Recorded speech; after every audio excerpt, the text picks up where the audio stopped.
How to beat writer's block. I am an expert at this because I have writer's block all the time.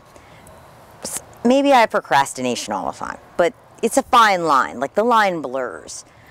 What do you do if you have writer's block? Or you get stuck? Some writers refuse to even acknowledge that writer's block exists. They just say they're stuck or they're, having trouble moving forward. I particularly like to call it writer's block because it usually means I get to go to Baskin-Robbins and get ice cream while I'm thinking about my writer's block. But right now I'm outside of my backyard. I'm going to tell you some popular techniques that I've used, some things I've read about, and some things some of my friends do.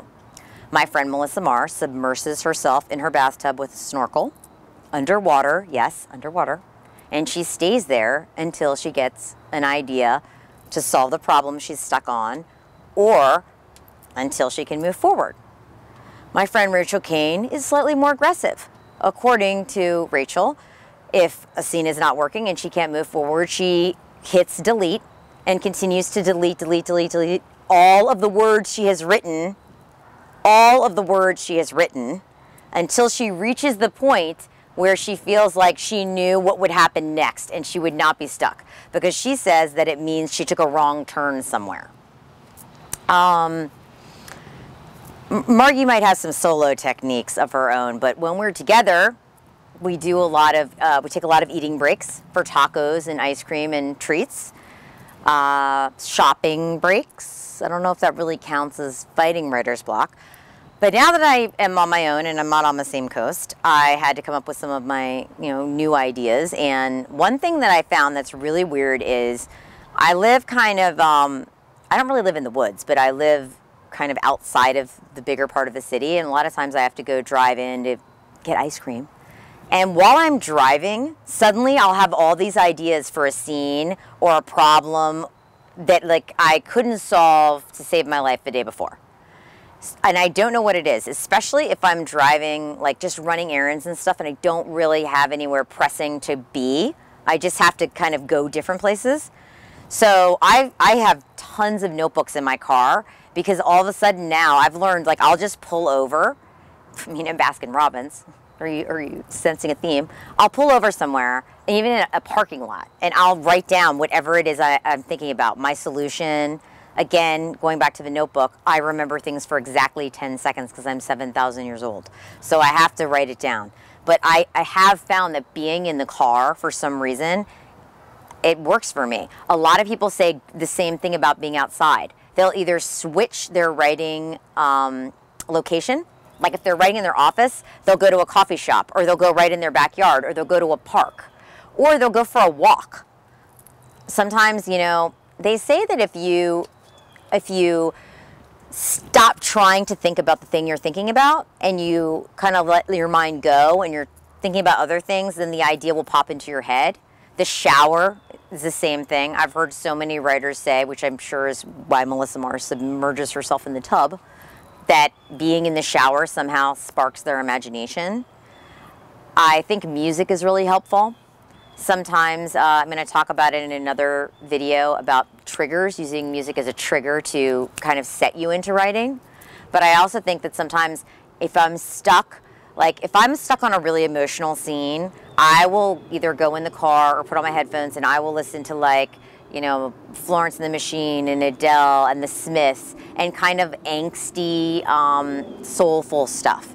If I'm about to kill someone, but I haven't figured out exactly the method of assassination, I'm all over Iron Maiden, Black Sabbath, AC/DC, Metallica. I feel like music it creates a mood, and for me it becomes kind of like the soundtrack of the book. So if I'm writing a certain character and I get stuck, there are certain songs that remind me of certain characters, and I might listen to those. But I do think that sometimes just walking away for a little bit, taking a break is a really great strategy. Another one is, just like when Rachel Kane was telling me that she says a lot of times I think people get stuck because whatever they're writing about isn't working in the book. They're not supposed to write that scene, it doesn't belong there. So one thing that I've started to do is when I get stuck, because I do use a beat sheet, which is kind of like an outline. So let's say that my character, Buffy, course, you know, I wish Buffy was my character. Buffy is falling madly in love with Angel, the vampire she's not supposed to be in love with. But now I don't know what's going to happen next. Like, are they going to kiss and be in love? Is she going to slay him? Is she going to leave him alone and go her own way? I don't know what I'm going to do. But I do know that whatever happens, Angel is going to be emotionally devastated, because I can picture the scene, you know, where he's like, you know, I mean, maybe even crying, you know, soulfully. He would cry soulfully. So I will skip the what happens, and I will go to the next scene, and I will write Angel tearing up his place, or, you know, the bronze, or crying soulfully. Whatever the next thing that I know is, I write that scene. And I either keep moving forward, or sometimes writing that next scene triggers me to go back and have an idea for the part that's missing. I do write in the space that's missing something here in all caps, and or write stuff later.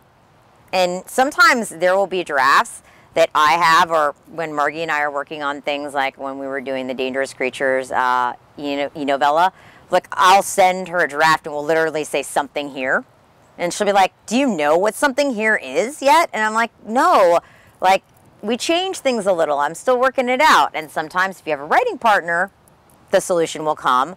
Or sometimes she will say, I'm not saving you, you have to save yourself, you're gonna have to work it out and think about it. But either way, a placeholder lets you feel like you did actually write something, and you can keep going. And sometimes you will find that Rachel Kane is right, as she is in many things, and what you had did not belong there.